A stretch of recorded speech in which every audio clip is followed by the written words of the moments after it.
بون، مرحبا بكم في الجزء الثاني. كنا وصلنا عند باراغراف 2 في لا بارتي دو لا شيمي، l'exercice دو لا شيمي بارتي 1. دونك جو رابيل بان هاد البلاي ليست كامل اللي غادي تكون في لاشين فهي خاصه بسيسيون نورمال 2012 سيونس اي تكنولوجي ميكانيك الكتريك اي اس في تي دا اوسي حتى الاس في تي. داكوغ. دونك كيكون عندهم لو ميم اكزامان سيونس دو لا في اي دو لا تير. سي بون. alors donc on continue. La solution d'acide acétylsalicylique AH2 HA2. donc غادي نشوفوا لو كومبورطمون ديالو dans l'eau. donc عندنا un comprimé d'aspirine contient une masse M égale à 500 mg d'acide acétylsalicylique. On le dissout dans un volume égal à 0,275 d'eau distillée. On obtient une solution aqueuse de concentration C2 et de pH est égale 2,75. Alors la première question, il nous dit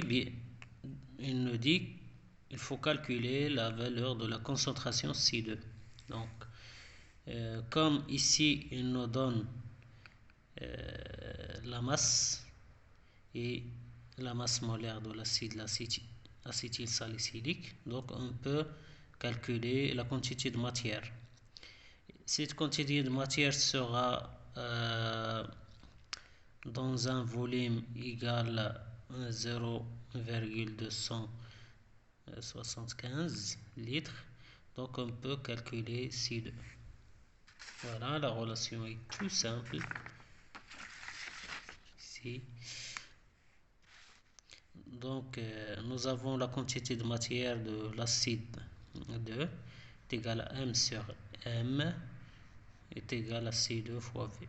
Alors C2 est égal à M sur 20M est égal à 0,5 180 fois 0,275.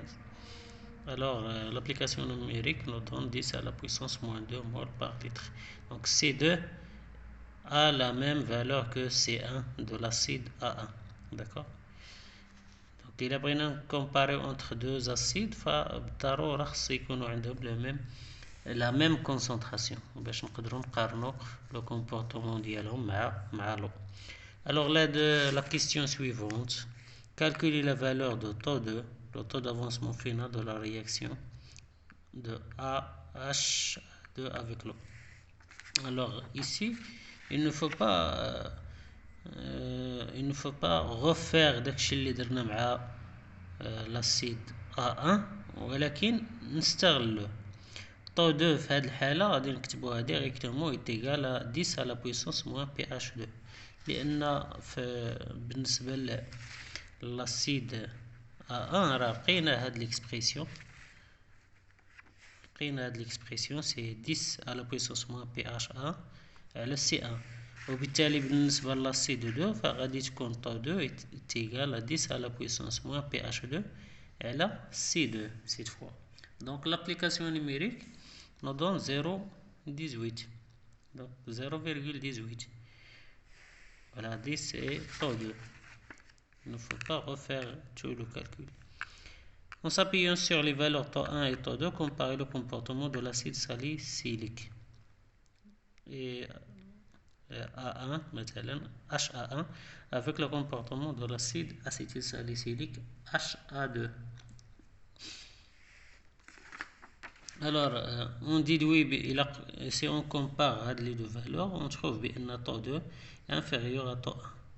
Alors, l'acide acétylsalicylique réagit peu avec l'eau.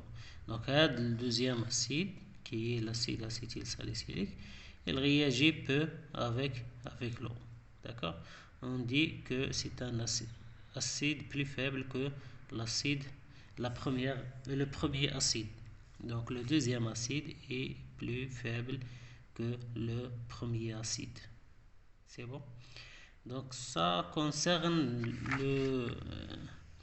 le deuxième paragraphe de la première partie. Donc il nous reste la deuxième partie, on va la voir next time.